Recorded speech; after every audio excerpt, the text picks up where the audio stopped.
Okay, folks, good morning.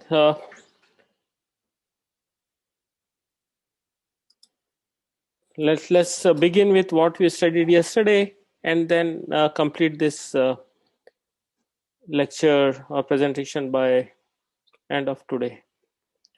All right, so we started with the basic concept of where all code and data etc. is stored at the runtime.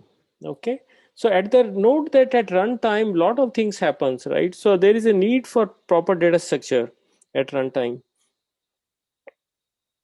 Okay, so this storage or memory where corresponding to a program, various variables or register values are to be kept.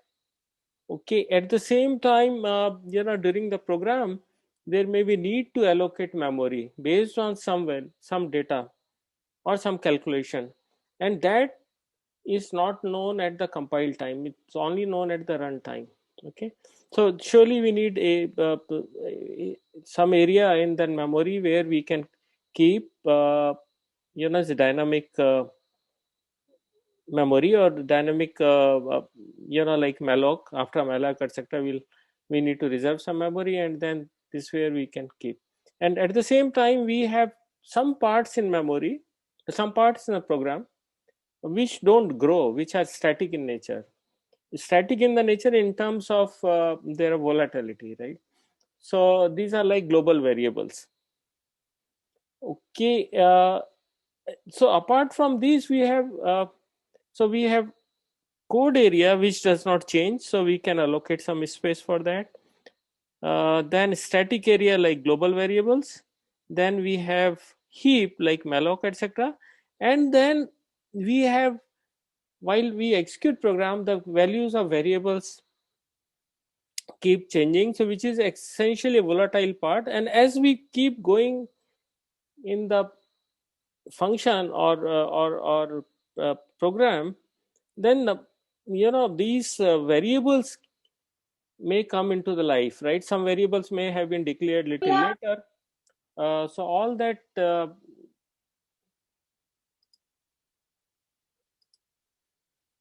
okay, I'm muting you all. Okay, so that comes, so all those local variables or registers are kept here. Local variables, when we say, when we are talking about C, but when converted into object code, then we'll talk about registers are stored here, right? So these things that we have discussed, we have stack area for local variables because we are talking now at the level of C, then heap, then static data and code. Note that, I mean, while we say this high level language, but at execution time, all these gets converted into corresponding either variables gets corresponding to either memory locations or registers. Okay, and then code gets, high level C code gets converted into corresponding machine code for the machine in which we are executing the program. Okay, all right, so this is what we have discussed.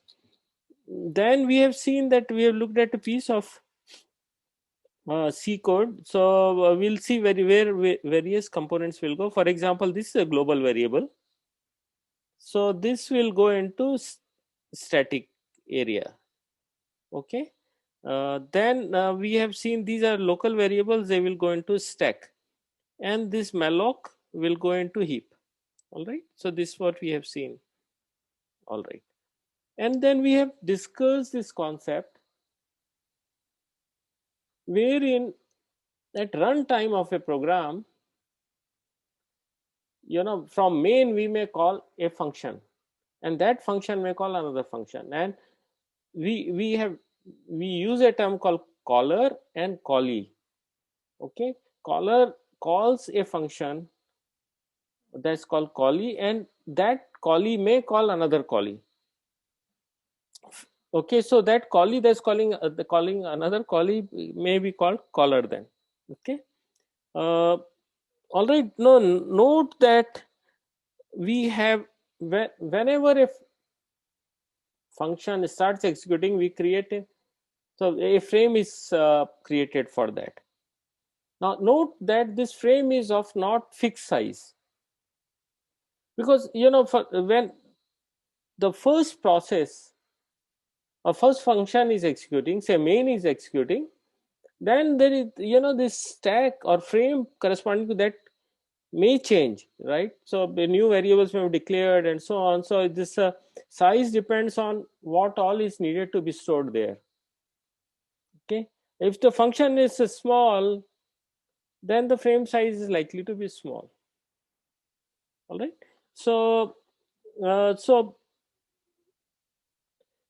each frame is contiguous block of memory holding local variables of single procedure or single function. So these correspond to different functions. So first we are, say for example, executing main, then this will come into life, and main calls some other function.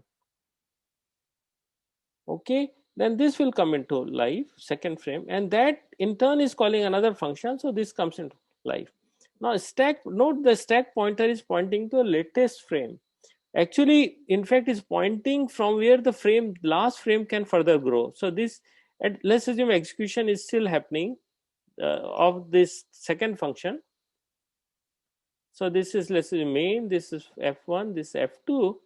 So this is an execution, f2 is an execution. So this, and some more variables are declared, so this stack pointer can move here. All right. So frame will surely have a location of caller function. That's a, now we are talking now in terms of C. When we talk in terms of RISC language, RISC machine instruction, then we'll say, or when we talk in terms of microarchitecture, we'll store the value of array. And then functional arguments are stored. When we talk of microarchitecture, then we'll various registers corresponding to arguments must also be stored. Say, okay, and then local variables. And again it will be various registers. These variables are mapped to registers or mem location. All right. The stack pointer tells us where the lowest stack frame is. And when procedure ends, the stack pointer is moved back. Then it moves up, right? Okay. So here, this is a function call that we have already discussed. So this function f2 calls another function, say f3. And when this gets over, the stack pointer moves to previous frame. Where previous frame, is the boundary of the previous frame. Okay. All right. And then this frame may in turn continue to grow or shrink depending on where exactly in the program next function was called. The control comes back to that next instruction, and then if you have declared something or there's a need to create more local variable, then this frame size may still change. All right. Any question up to this point?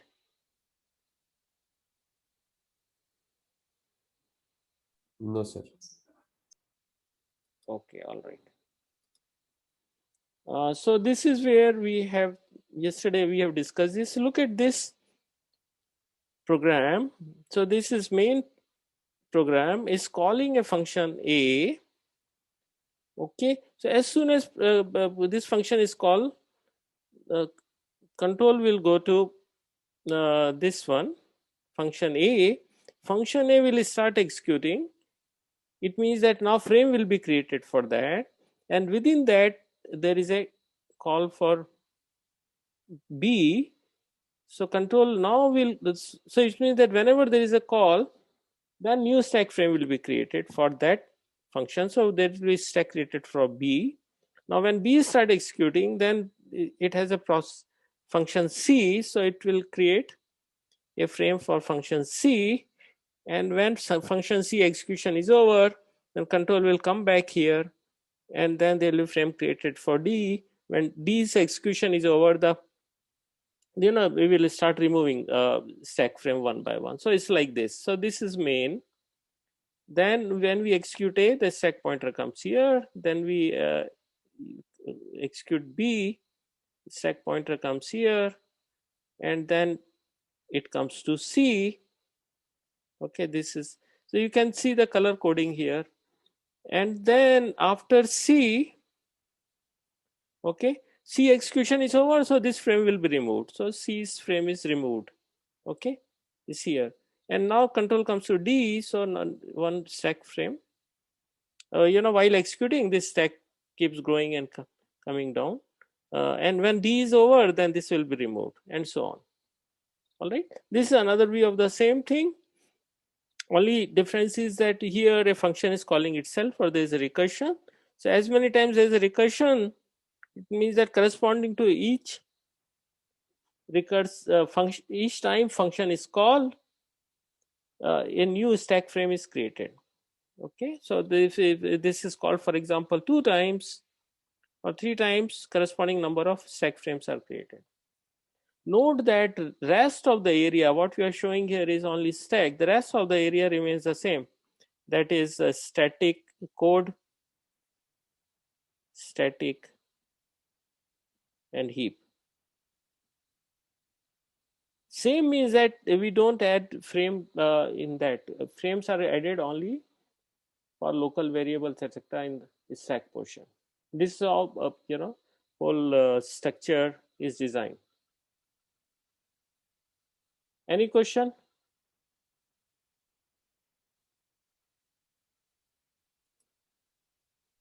No, sir. Okay. So let me ask then the question to one of you. Okay, I will ask question to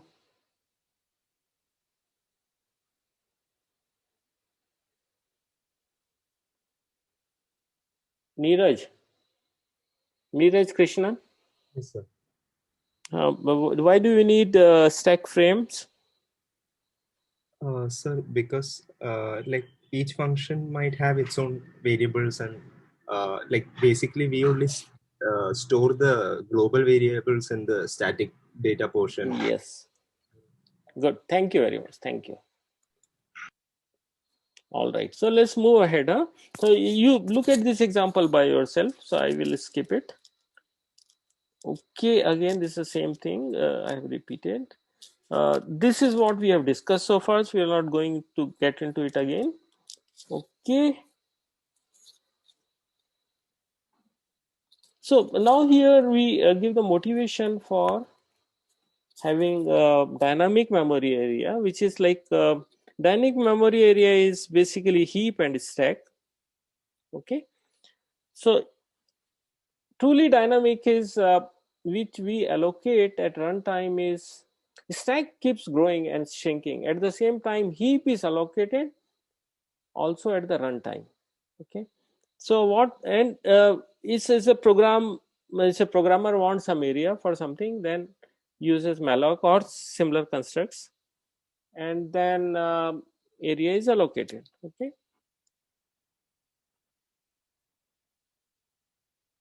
All right, this we have also seen. Now let's get back into details of stack. So these are our register names. Now you can make some sense that why registers are named this way, like array return address. So when function call happens, then return address, the instruction address of the next instruction is stored in array. Then we also need to point to where last or stack boundary is, right? Or basically last stack frame, so last where last word is. Okay, so at that point we need a pointer, right? And this register, that register x2, or we call it sp, is used for that purpose. Okay, then similarly we have global pointer, which we'll study later, and then we have thread pointer, which we'll study later, which is nothing but thread pointer. Okay, and then we have temporary registers, and then saved registers. This S stands for saved registers. All right. Stack functionality you would have studied. It's just nothing but push and pop. Okay, it's a last in first out. Okay, and here the stack in our convention, the stack, it's part of the memory. Okay, It starts from 0 0 0 0 up to 2 raised power n minus 1. Last will be 2 raised power n minus 1, which is f in hexadecimal, whatever is 8 times f. Okay, this will be 8 times zeros in case of RISC. All right. Okay, so stack is here at the top. So this is overall memory that we allocate. This stack is here. Okay, so the first element will go here at the top. It means it's the highest memory address, and then the second one will come here, and so on. So as stack keep growing, it grows towards the lower addresses. That's the reason when we have to allocate a space in a stack, if you want to save 2 registers, then corresponding to that we have to first allocate within the stack 8 bytes, right? All right. So push decrements SP and pop increments SP, right? I mean, when we push something, then it goes in this direction, so address reduces. And when we pop something, if suppose this removed, then stack pointer value is incremented. Okay, all right. So this is one example. So here we are pushing initially, assume that this is the last frame, stack frame, and then and there it means that there might be something on top. Okay, and now when we push some value, note that this is 32 bits. Okay, stack pointer is here. It points to the last element that has been pushed.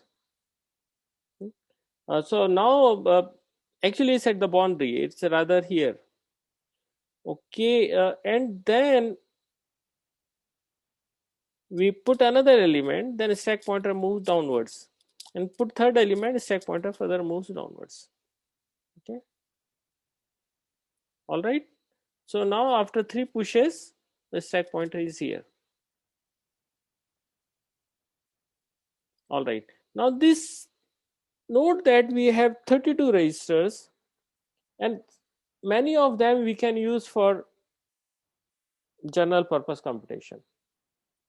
Okay, so these can be, and we see there are saved registers S1 to whatever, and then T0 to whatever, right? Of course, T0, X0 we use always for 0, storing 0, but remaining registers can be used for general purpose computation. In fact, you can use also SP, stack pointer, for general purpose computation,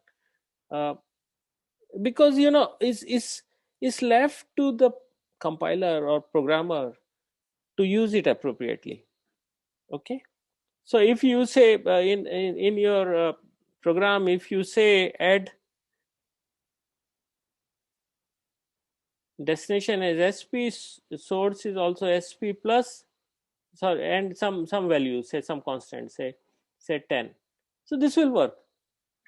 Okay, so you can use SP etc also for general purpose computation when actually you are not using the register for pointing to stack.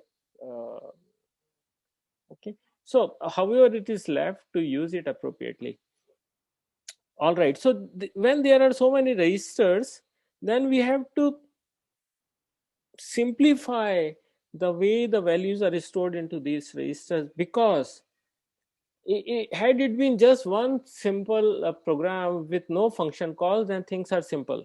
When there are function calls and recursive function call, or one function to another function you are going, then the values may be lost.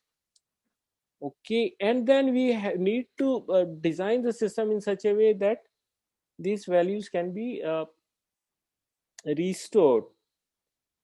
Okay, first thing, can be restored. Secondly, there is no overwrite happening, or data should not be lost.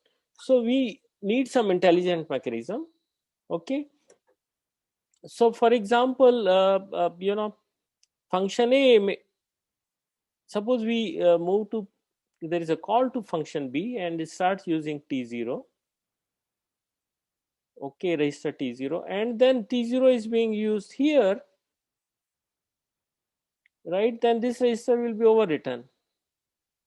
Okay, so now we need to say that can B use T0 or not. So these notations will come out, and in order to reach to that motivation, let's look at very simple example which was studied yesterday as well. Okay, so remember that we have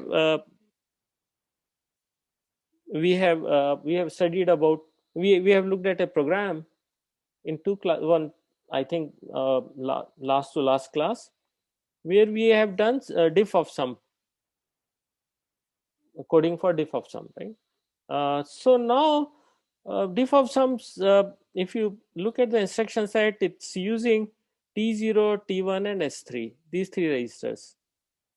Okay, now if these three registers are being used by main, or what do you call that, the function that's calling this,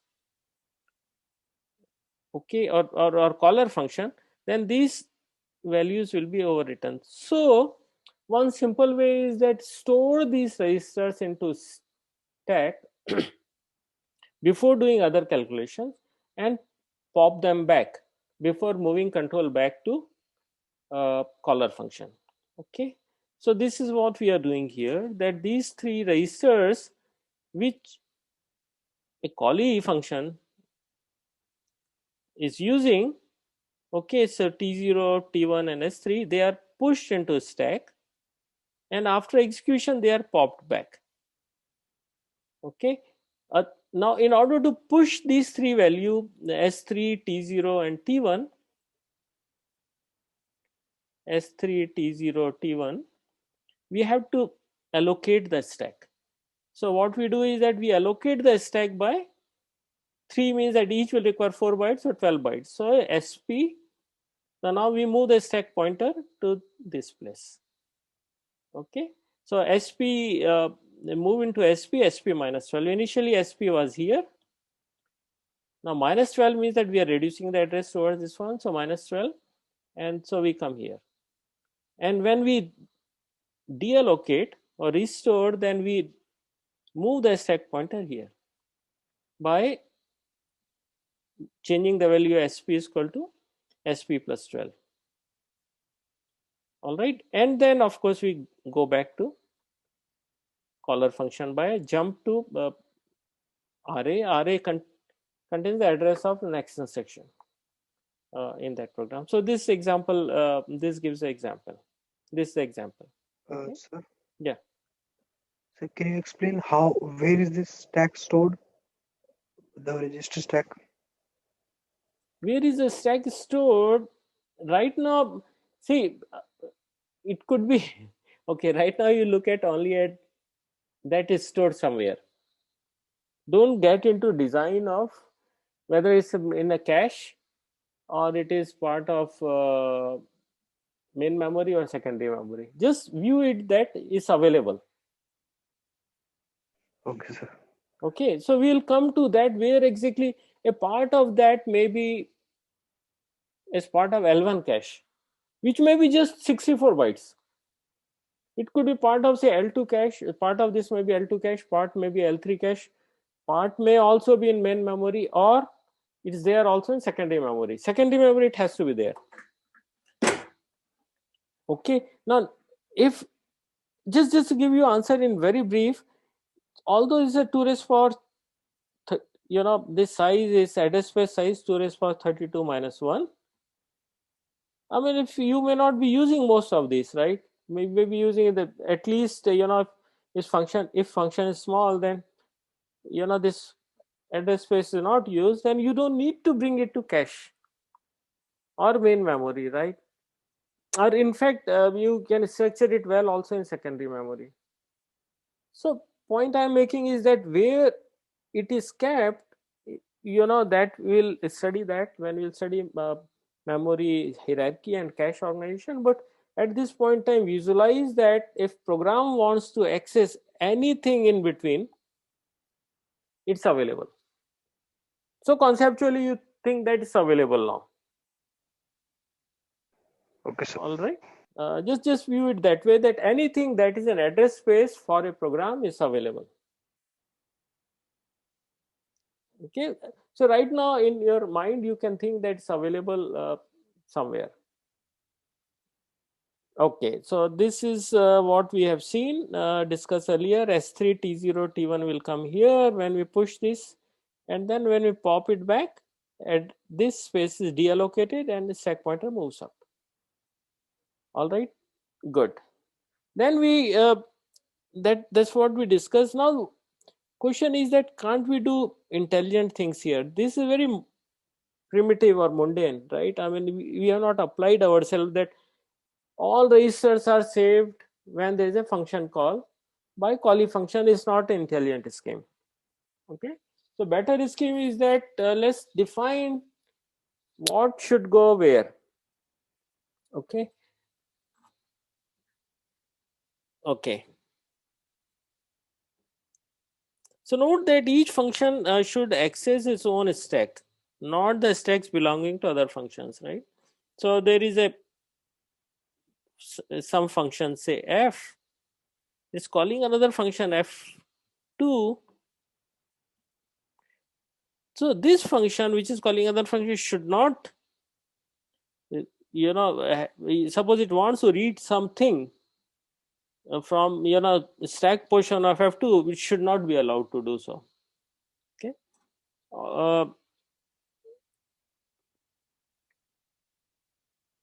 Okay.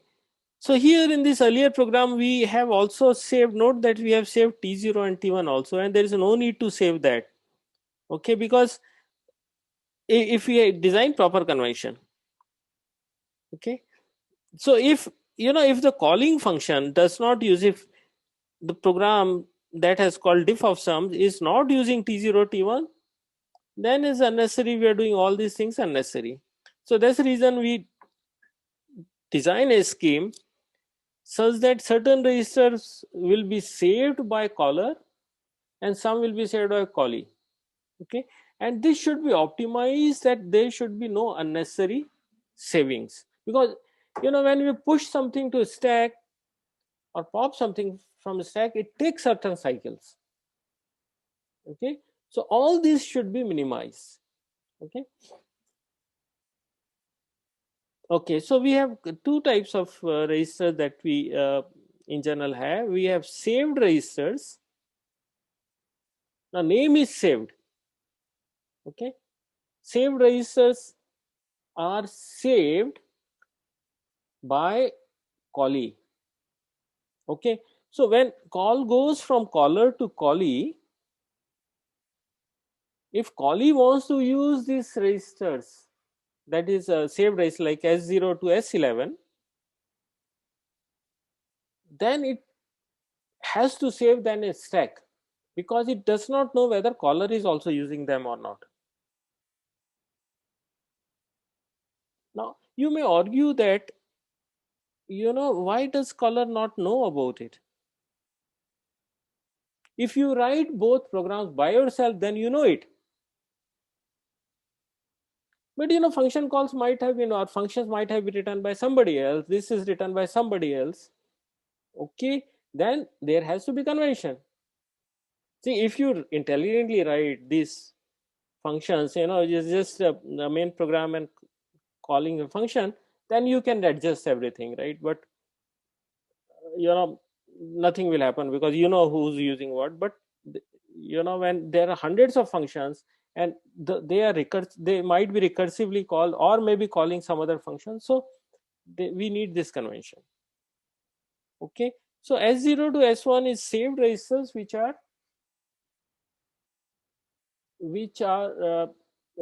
if callee wants to use them, then it needs to save in a stack and restore them. Okay, and similarly stack pointer.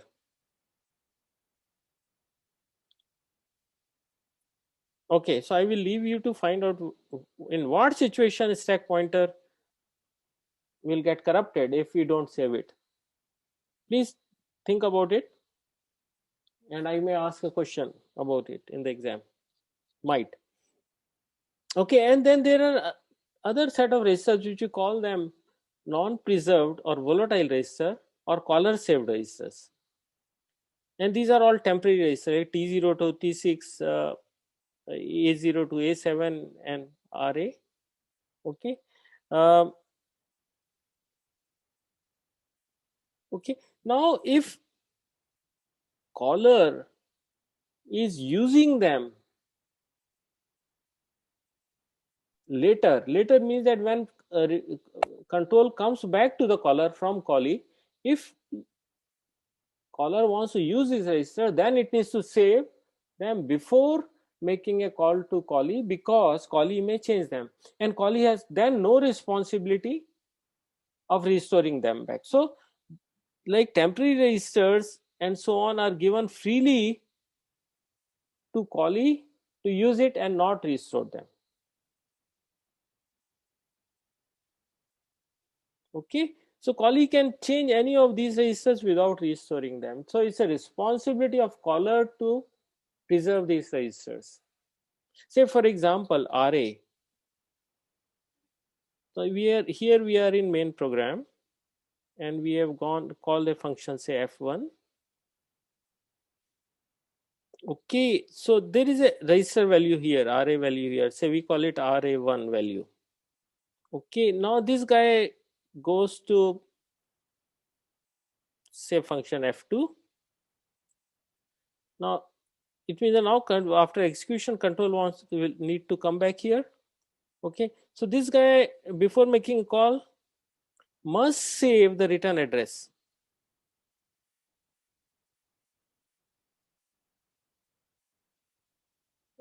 Okay, so now if see look at the scenario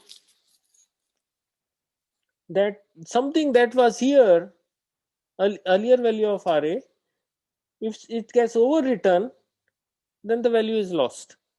Okay, so before making a before moving here, we need to save the value of RA1 to stack, return address to stack, right? So once control comes back, we need to restore the value and we can go back here. So you can see the scenarios where it will get corrupted.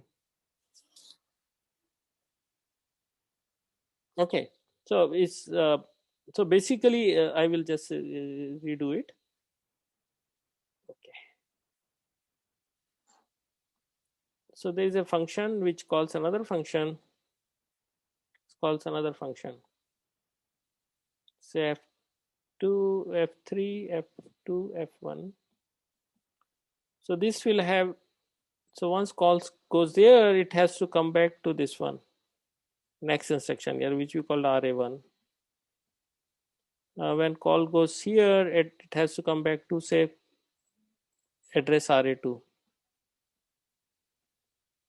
Okay, so it means that this value, which all these values are in register RA, and they will get lost.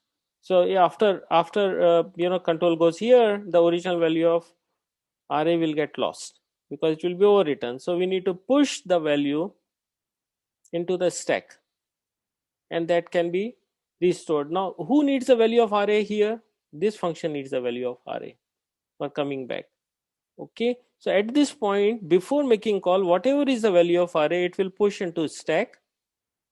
That's a value of RA1, and then when it comes back, it will pop that. So now it can go back to RA and so on. Get it? Any question?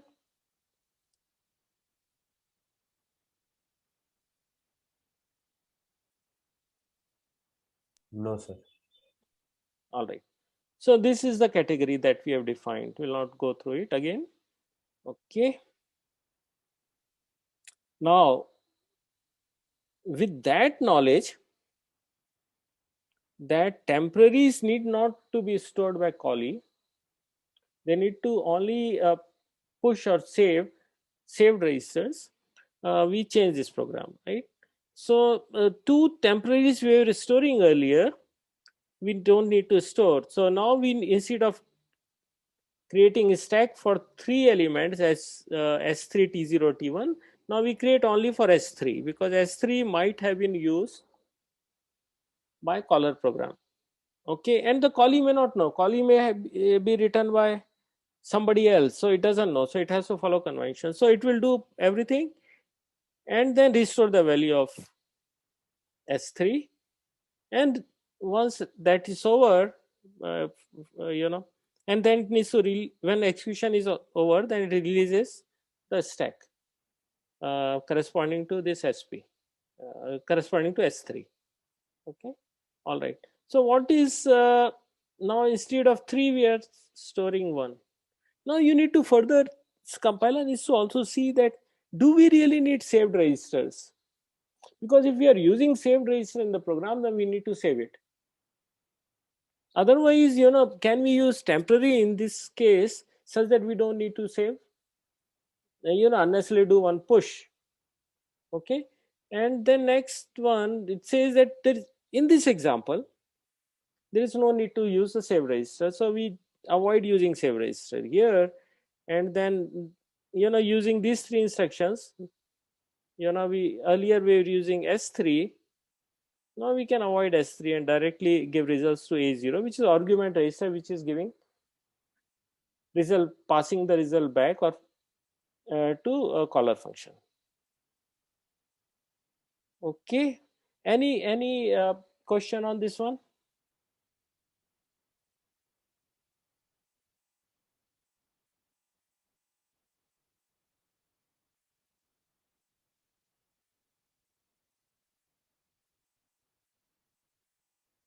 No, sir. No, nobody. Okay, good.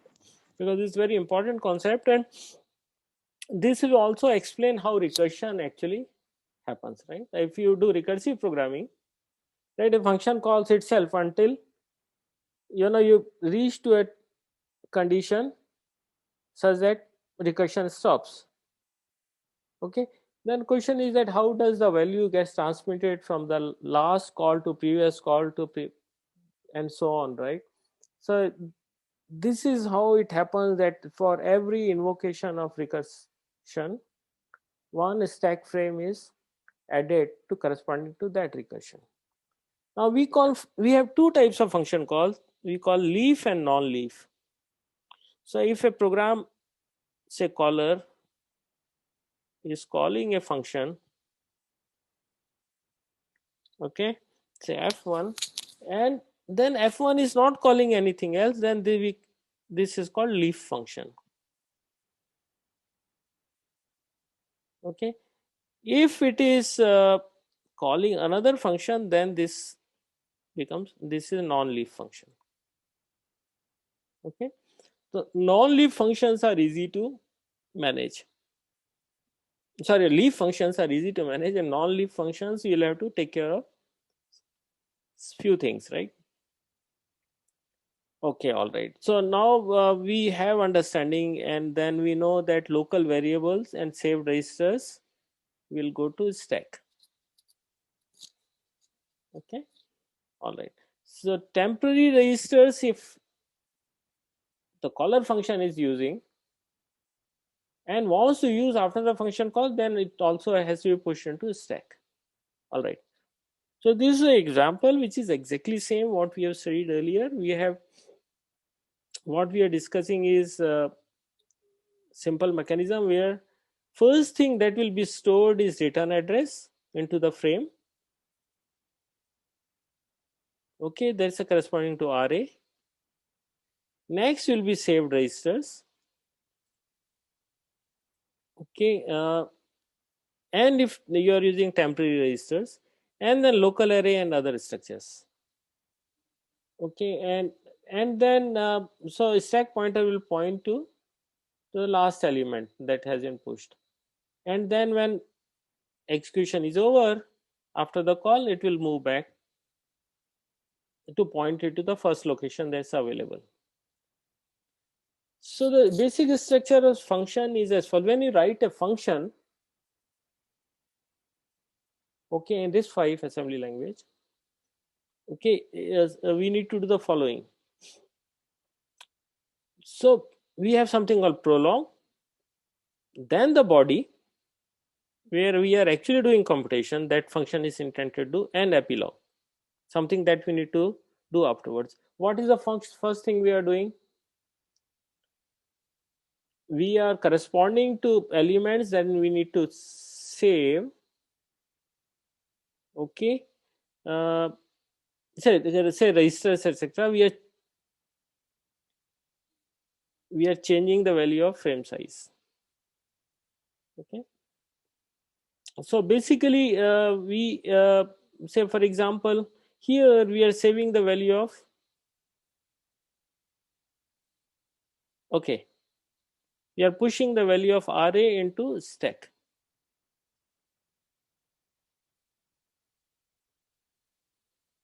Okay, and the store the other callee saved registers and other registers that need to be like T0s and S1 T's and S.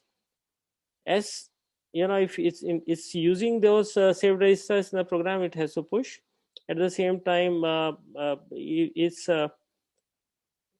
making call to other functions and using T's afterwards, temporaries, then it also need to push this. Okay, so frame size here, you know, it has to create some space corresponding to values that's using. All right, and then control goes to main activity that needs to do, and afterwards it has to do restoration action, like, you know, arrays to be restored, and it has to release this something that has been allocated. All right, and here is one example. Okay, so this is a program which is same as diff of sum. Okay, and then it has 4 variables. It is getting 4 arguments here, G, H, I, and J, and they will come in A0 to A3. G will come in A0, H will come in A1, then A2, and then A3. Okay, all right. Okay, and then there is one local variable F, and then this being executed. Now in this one, we can, so this is a, so we'll have to add these 2 values. It means that we'll have to add 2 registers, which is A0 and 1, but we need to store them somewhere. We are storing them here in S0.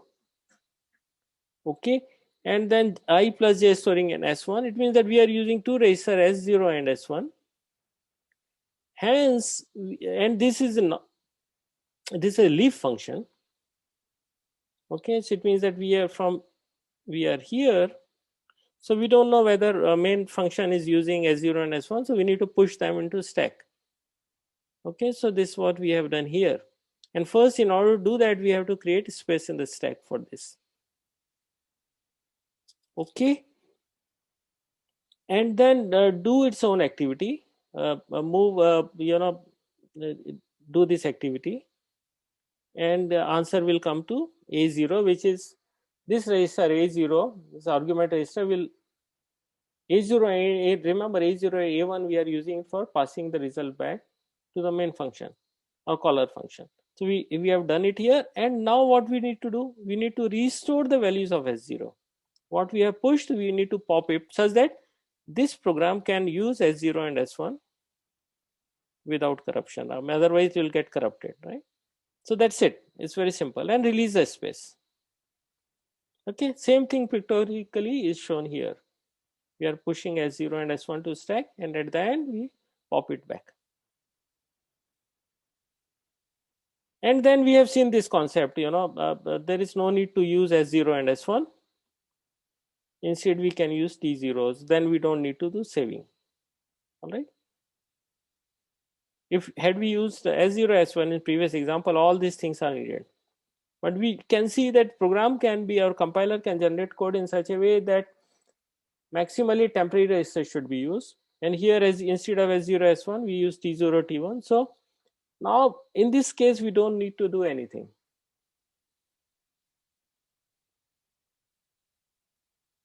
Okay, and any question up to this point?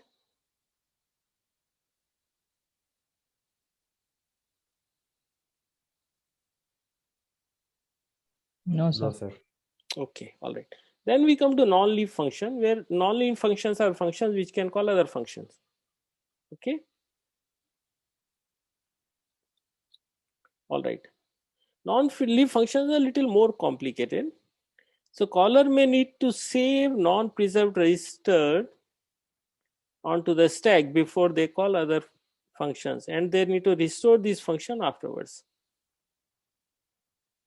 Okay. So what are the non-preserved registers like T0s, etc., right? So it needs to push them into, if it's being used later on, then it needs to push them into the stack.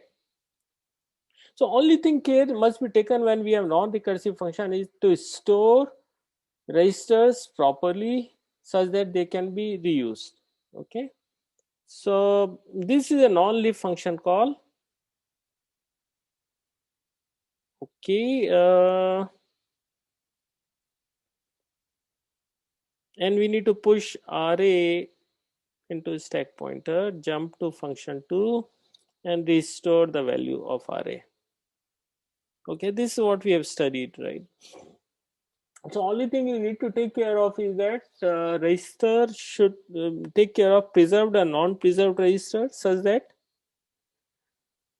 non-preserved registers, it means that temporaries, if we are using them in a function and then we using them function such after the control comes back, then we need to save them into stack, otherwise not. That's the only care you need to take in case of non-leaf functions. Okay, all right. Summary that we have already discussed so many times. Caller puts argument in A0 to A7, then save any needed register, that's R8, T0, T6 if needed later. It saves them onto stack, calls to callee function. On return from called function, restore registers. Okay, so when control comes back here, okay, and it has saved say T0, RA, etc. Into the stack, get it back here so that it can continue operation. Okay, all right. Callee similar things, right? Save all saved register that might be used in S0, S11 into the stack. Perform function put result in A0 and restore saved registers and release the space in the stack. That's it. Okay, all right. Another few minutes we'll spend on recursive functions. You know it already because you would have done the programming recursive functions. Okay. Recursive functions are non-leaf function that calls itself. Okay, if function doesn't call any other function, is a leaf function. So here the function calls itself, so it's a non-leaf function. Okay, and why do we need recursion? Because it's very simple to write programs. You know, for example, you need to calculate factorial. So these simple programs using which you can calculate factorial, where factorial program calls itself with a lesser value, and finally it will terminate, and then you know, result you can get it this way. So it's very simple to write. Okay, so this is a recursive function that's written. It means that this part, okay,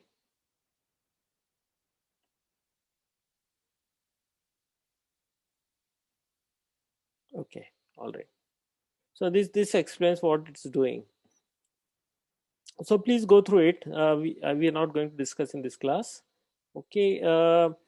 Only thing is that again, take care of preserved and non-preserved registers, and in order to execute that, every recursion it will create a stack frame.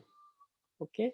So the example here shows how, you know, different values of for each recursion, you know, This I think this basically 3 times is shown here.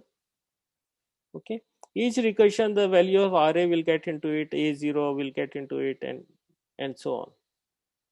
Okay, all right. So for each recursion we create a stack frame and store corresponding saved registers, or if you're using temporary registers, then appropriately into the stack. Not only saved register but also arguments, because once you move from one saves, let's assume this function is calling repeatedly itself, then it has to return certain values. I mean, it's the same as this function is calling next function, so the return values, which is A0s, also need to be preserved, because every recursion previous values are lost. So we are also pushing A0s into the stack. Okay, so work out this example by yourself and you will understand it clearly. Okay, what you can also do is that you can use simulator and see how different values are changing.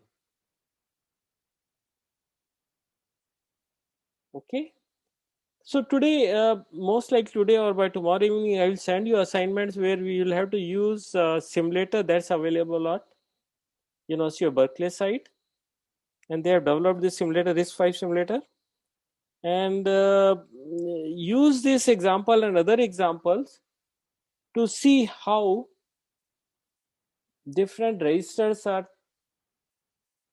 values are changing. And you can also see the register values being stored in memory part or stack part.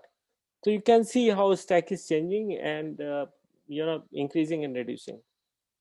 Okay, so it's a simulator, it's a beautiful simulator written by them. All right, any question?